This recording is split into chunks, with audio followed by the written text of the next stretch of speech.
The Fate of Stormbringer, day number 4. Today is September 25th.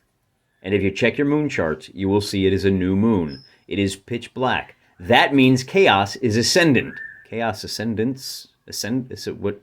Wow, I'm a very good spelling guy. +1 to activation and spells. Now, that means these guys have really got the initiative. Because with that additional, remember, anybody within 3 inches of our heroes gets a bonus of +1 to their movement. Oh, we can't see Blib. She's back there. See, there she is sitting on her little rock. Anybody within 3 inches of these guys is going to get +2. That means very likely that our forces of chaos are going to be able to bring some forces up into the battlefield, but that presents them with a very difficult situation. Do they move these guys up first and take advantage of that +2, or do they move these guys first? Hey, they're only getting +1. I think we got to flood the zone. I think we got to try to hit these heavy war beasts with everything we got right now to slow them down. If they get away, it's going to be a problem. The way possession works in the rules we're using, Dragon Rampant, when you take a hit of damage, you have to make a morale check. If you fail that morale check, you have to retreat. Half a move, that's 2.5 inches. When you retreat, you drop the MacGuffin. So do we attack first? Or do we move these guys up first? Anything but a Snake Eyes moves these two guys. I like them odds. So the first guys and the second guys, let me re-roll that since I'm clumsy. So both of these units will move up. And then let's go ahead and try to move Bell. Now he is only going to be able to move up on a 4 or better. And he just barely does. Thank goodness for the lack of a moon. Because our general moved up, this Greater War Beast, our Celestial Giants, now has a line of sight. He can activate on a 4 up, and he gets it. Now, this first ½ inch of movement, because he's still inside the dust cloud, is going to cost him a full inch of movement, meaning he's only going to be able to move. Normally, he can move 5. Now, he's only going to be able to move 4, but that does get him up pretty close. I think I'm going to leave him back here, though, because I want to take advantage of the +1 on the next turn for his activation. That's it for this section. Now, let's go take a look at Blibdubhoop's side. Over here on the Forces of Chaos's left, we've got a unit of shooters and a unit of space lobsters. They will both activate on a 4 up, and I think it's worth giving a shot. These guys only get a +1. We're going to hold off on them until after we move. So there's a 7 and a 10, and I forgot to specify which is first, but since they both made it, I guess we can just go ahead and be fine. Why don't we go ahead and move the space lobsters first, since they move a total of 6 inches, and we'll swing them up to about here. And we'll bring this guy back so they're a little bit more in line. We can move these guys 3 inches around the edge of this dust cloud like so. And now we've got everybody moved up. We're kind of sliding our dark forces out of that corner. These dust clouds, I think, kind of hurt them. And we can focus in on our combat. Now, we've got 2 units of Lesser War Beasts. We've got Flying Wyverns, and we've got Space Sharks. We are going to use the Space Sharks first. I can call them Space Sharks. They are Astral Sharks. They are Lesser War Beasts. They normally are able to attack. Now, because they are within, we have our first fighting. Because they're within 1 move, they do not make a move check. They make an attack check. Lesser War Beasts have to roll a 5 or better in order to attack here. They are going to attack. But the guys they're attacking are classed as Greater War Beasts. And here's, since this is the first time some of you have seen how this combat works, let me just explain. Everybody is going to roll 12d6 on the attack. I haven't moved them yet because these guys have effectively charged. Now, Greater War Beasts have do they have a counter charge? They do not, so they just have to eat it. Greater War Beasts have a defensive value of 6. Wow, that's no good.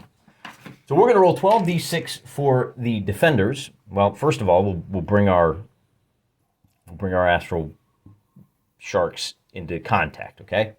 And both sides are going to roll 12d6.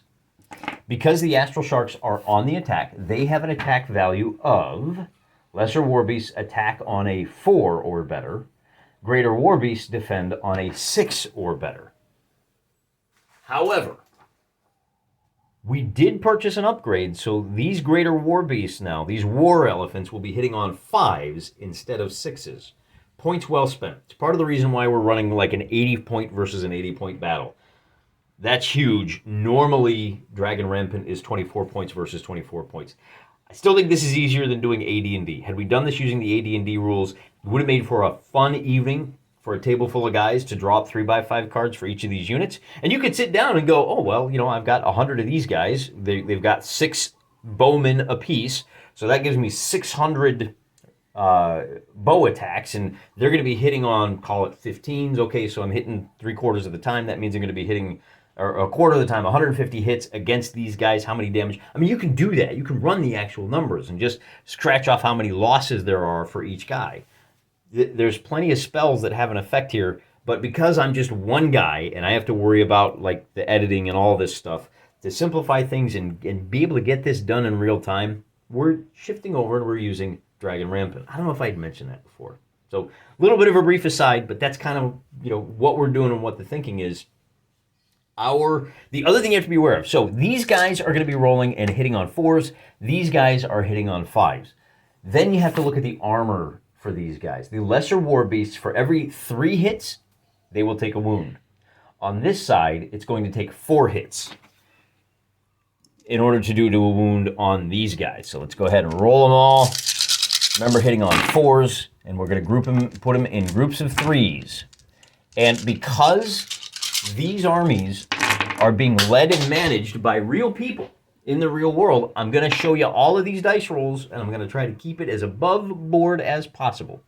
Like I said, for every 4 3 or betters, so here's 1, 2, 3, 4, that's 1 hit, and there's no bonus for combat on this one, so that is, just double checking, make sure we get it right. 4s or better, yep. So we got a total of 4 hits. That does 1 wound to these guys. These guys are hitting on 5s, and they only need 3 hits to do a wound. Now, they got 1, 2, 3, 4, 5, because they didn't do a full 3. These don't do any good. So it's 1 wound to each of these units. Both units now have to make a morale check, but let me put my wound markers down first.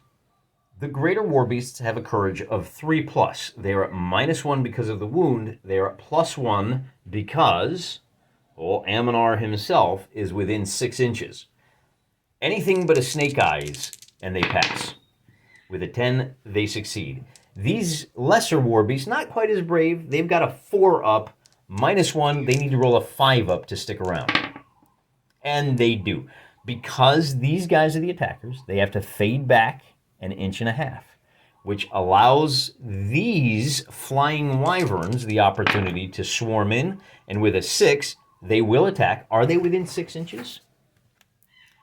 There's 6 inches right there. They just did it.